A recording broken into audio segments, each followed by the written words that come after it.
अथ पञ्चमः सर्गः। हत्वा तु तम् भीमबलम् विराधम् राक्षसम् वने ततः सीताम् परिष्वज्य समाश्वास्य च वीर्यवान् अब्रवीद्भ्रातरम् रामो लक्ष्मणम् दीप्ततेजसम् कष्टम् वनमिदम् दुर्गम् न च स्मो वनगोचराः अभिगच्छामहे शीघ्रम् शरभङ्गम् तपोधनम् आश्रमम् शरभङ्गस्य राघवोऽभिजगामः तस्य देवप्रभावस्य तपसा भावितात्मनः समीपे शरभङ्गस्य ददर्श महदद्भुतम् बिभ्राजमानम् वपुषा सूर्यवैश्वानरप्रभम् रथप्रवरमारूढमाकाशे विबुधानुगम् असंस्पृशन्तम् वसुधाम् ददर्श विबुधेश्वरम् सम्प्रभाभरणम् देवम् विरजोऽम्बरधारिणम् तद्विधैरेव बहुभिः पूज्यमानम् महात्मभिः हरितैर्वाजिभिर्युक्तमन्तरिक्षगतम् रथम् ददर्शादूरतस्तस्य तरुणादित्यसन्निभम् पाण्डुराभ्रघनप्रख्यम् चन्द्रमण्डलसन्निभम् अपश्यद्विमलम् छत्रम् चित्रमाल्योपशोभितम् चामरव्यजने चाग्र्ये रुक्मदण्डे महाधने गृहीते वरनारीभ्याम् धूयमाने च मूर्धनि गन्धर्वामरसिद्धाश्च बहवः परमर्षयः अन्तरिक्षगतम् देवम् गीर्भिरग्र्याभिरैडयन् सह सम्भाषमाणे तु शरभङ्गेन वासवे दृष्ट्वा शतक्रतुम् तत्र रामो लक्ष्मणमब्रवीत् रामोऽथ रथमुद्दिश्य भ्रातुर्दर्शयताद्भुतम् अर्चिष्मन्तम् श्रियाजुष्टमद्भुतम् पश्य लक्ष्मण प्रतपन्तमिवादित्यमन्तरिक्षगतम् रथम् ये हयाः पुरुहूतस्य पुरा शक्रस्य न श्रुताः अन्तरिक्षगता दिव्यास्त इमे हरयो ध्रुवम् इमे च पुरुषव्याघ्रये तिष्ठन्त्यभितो दिशम् शतम् शतम् कुण्डलिनो युवानः खड्गपाणयः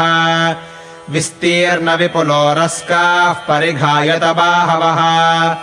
शोणांशुवसनाः सर्वे व्याघ्रा इव दुरासदाः पुरोदेशेषु सर्वेषाम् हाराज्वलनसन्निभाः रूपम् बिभ्रति सौमित्रे 25 वार्षिकम् एतद्धि किल देवानाम् वयो भवति नित्यदा यथेमे पुरुषव्याघ्रा दृश्यन्ते प्रियदर्शनाः इहैव सह वैदेह्या मुहूर्तम् तिष्ठ लक्ष्मण यावज्जानाम्यहम् व्यक्तम् क एष द्युतिमान् रथे तमेव मुक्त्वा सौमित्रिमिहैव स्थीयतामिति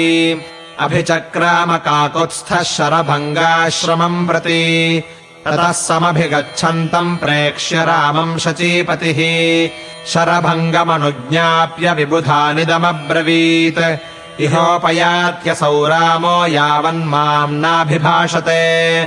निष्ठाम् नयत तावत्तु ततो मा द्रष्टुमर्हति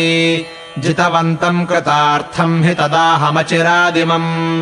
कर्म ह्यनेन कर्तव्यम् महदन्यैः सुदुष्करम् अथ वज्रीतमामन्त्र्यमानयित्वा च तापसम् रथेन हययुक्तेन ययौ दिवमरिन्दमः प्रयाते तु सहस्राक्षे राघवः सपरिच्छदः अग्निहोत्रमुपासीनम् शरभङ्गमुपागमत् तस्य पादौ च सङ्गृह्य रामः सीता च लक्ष्मणः निषेदुस्तदनुज्ञाता लब्धवासा निमन्त्रिताः ततः शक्रोपयानम् तु पर्यपृच्छत राघवः शरभङ्गश्च तत्सर्वम् राघवाय न्यवेदयत् मामेष वरदो राम ब्रह्मलोकम् निनीशति जितमुग्रेण तपसा दुष्प्रापमकृतात्मभिः अहम् ज्ञात्वा नरव्याघ्रवर्तमानमदूरतः ब्रह्मलोकम् न गच्छामि त्वामदृष्ट्वा प्रियातिथिम् त्वयाहम् पुरुषव्याघ्रधार्मिकेण महात्मना समागम्य गमिष्यामि त्रिदिवम् चावरम् परम् अक्षया नरशार्दूलजिता लोका मया शुभाः ब्राह्म्याश्च नाकपृष्ठ्याश्च प्रतिगृह्णीष्व मामकान् एवमुक्तो नरव्याघ्रः सर्वशास्त्रविशारदः ऋषिणा शरभङ्गेन राघवो वाक्यमब्रवीत् अहमेवाहरिष्यामि सर्वान् लोकान् महामुने आवासम् त्वहमिच्छामि प्रदिष्टमिह कानने राघवेणैव मुक्तस्तु शक्रतुल्यबलेन वै शरभङ्गो महाप्राज्ञः पुनरेवाब्रवीद्वचः इह राममहातेजाः सुतीक्ष्णो नाम धार्मिकः वसत्यरण्ये नियतः सते श्रेयो विधास्यति सुतीक्ष्णमभिगच्छ त्वम् शुचौ देशे तपस्विनम् रमणीये वनोद्देशे सते वासम् विधास्यति इमाम् मन्दाकिनीम् रामप्रतिस्रोतामनुव्रज नदीम् पुष्पोडुपवहान् ततस्तत्र गमिष्यसि एष पन्था नरव्याघ्रमुहूर्तम् पश्यतातमाम् यावज्जहामि गात्राणि जीर्णान् त्वचमिवोरगः ततोऽग्निम् समाधाय हुत्वा चाज्येन मन्त्रवत् शरभङ्गो महातेजाः प्रविवेश हुताशनम् तस्य रोमाणि केशांश्च तदा वह्निर्महात्मनः जीर्णाम् त्वचम् तदस्थीनि यच्च मांसम् च शोणितम् स च पावकसङ्काशः कुमारः समपद्यत उत्थायाग्नि च यात्तस्माच्छरभङ्गो व्यरोचत स लोकानाहिताग्नीनाम् ऋषीणाम् च महात्मनाम् देवानाम् च व्यतिक्रम्य ब्रह्मलोकम् व्यरोहत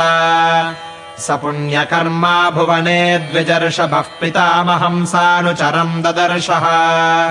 पितामहश्चापि समीक्ष्य तम् द्विजम् ननन्दन सुस्वागतमित्युवाचः इत्यार्षे श्रीमद् रामायणे वाल्मीकीये आदिकाव्ये अरण्यकाण्डे 5मः सर्गः।